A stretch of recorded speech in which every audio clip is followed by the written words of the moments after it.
ChatGPT கிட்ட தொடர்ந்து பேசினதுனால தன்னோட பையன் சூசைட் பண்ணிட்டு உயிர் இழந்துட்டதா ஒரு பெற்றோர் நீதிமன்றத்தில் முறையிடுறாங்க. இப்போ இந்த வழக்கு அங்கே வந்ததும் OpenAI நிறுவனம் அதுக்கு என்ன பதிலளித்திருக்கு, என்ன நடவடிக்கை எடுத்திருக்காங்க அப்படின்னா, இனிமே ChatGPTல பேரண்டல் கண்ட்ரோல் கொண்டு வர இருக்கிறதா அவங்க சொல்லியிருக்காங்க. இந்த அம்சம் எந்த வகையில் உதவியாக இருக்கும், உங்களுடைய டீனேஜில் இருக்கக்கூடிய பசங்களை நீங்கள் கண்ட்ரோல் பண்ணணுமா இல்லை இந்த அம்சம் மூலமாக கண்காணிக்கணுமா அப்படின்றது தான் இப்போ இருக்கக்கூடிய முக்கிய கேள்வி. இந்த பேரண்டல் கண்ட்ரோல் அப்படின்ற விஷயம் ஏற்கனவே ஆண்ட்ராய்டு மொபைல்களில் எல்லாமே இருக்குது. இது பலருக்கும் தெரிஞ்சிருக்காது.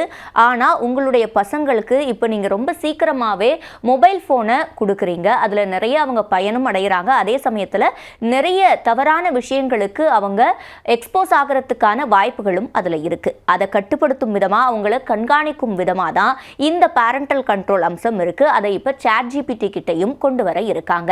இதுல என்னென்ன அம்சங்கள் இருக்கும் அப்படின்னு பார்த்தோம்னா, முதலாவதா நீங்க ஒரு மெயில் ஐடி மூலமா இந்த பேரண்டல் கண்ட்ரோல் அம்சத்தோட அவங்கள ChatGPT-யை பயன்படுத்த அனுமதிக்க முடியும். இதுல நீங்க ChatGPT அவங்களுக்கு எந்த மாதிரியான அட்வைஸ் எல்லாம் கொடுக்குது அப்படின்றத கண்காணிக்க முடியும். ஏன்னா இந்த பெற்றோர் முறையிட்டது தன்னோட பையனோட சூசைடுக்கு முக்கிய காரணமே ChatGPT தான். ஏன்னா ChatGPT எல்லாத்துக்குமே ஒரு பதில் வைத்திருக்கு.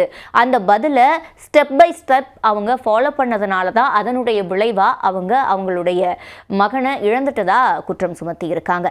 அந்த வகையில் இந்த பேரண்டல் கண்ட்ரோல் ChatGPT என்னென்ன விஷயங்களை அவங்களுக்கு கைட் பண்ணுது அப்படின்றத இவங்களால கண்காணிக்க முடியும்.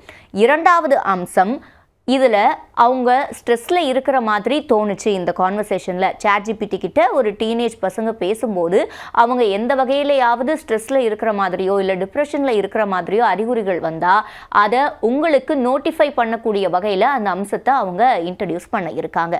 அப்போ உடனடியாக நீங்கள் இதுக்கு கைடன்ஸ் கொடுக்குற மாதிரியான ஒரு ப்ரொஃபஷ்னலை நீங்கள் பார்க்க முடியும்.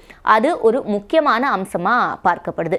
இரண்டாவது, நீங்கள் எதெல்லாம் ChatGPT அவங்க பசங்க கிட்ட பேசக்கூடாது அப்படின்றதையும் அதில் தடுக்க முடியும். அதுக்கு அடுத்ததாக பார்த்தோம் அப்படின்னா, ஹிஸ்ட்ரி கிளியர் பண்ணுறது, இதுக்கு முன்னாடி பேசின நிறைய பர்சனலான விஷயங்களை கிளியர் பண்ணுறது, இது எல்லாத்தையுமே பண்ண முடியும். ஏன்னா ChatGPT-யை பொறுத்த வரைக்கும் நீங்கள் அந்த அம்சத்தை எல்லாம் ஆஃப் பண்ணி வச்சுருந்தீங்க அப்படின்னா உங்களுடைய எல்லா விஷயத்தையுமே அது ஞாபகம் வச்சுருக்கும். நீங்கள் 4 நாட்களுக்கு முன்னாடி ஒரு விஷயம் சொல்லியிருப்பீங்க, இப்போ புதுசாக அதுக்கிட்ட ஒரு கேள்வி கேட்பீங்க, அதோடு அதை ரிலேட் பண்ணி உங்களுக்கு பதில் சொல்லும். உங்களுக்கே அப்படி ஒரு ஆங்கிள் இருக்குது அப்படின்ற ஐடியா இருந்திருக்காது. ஆனால் ChatGPT-யால் அப்படி சொல்ல முடியும். இந்த விஷயங்களை எல்லாம் இந்த பேரண்டல் கண்ட்ரோல் மூலமாக நீங்கள் கட்டுப்படுத்திக்க முடியும்.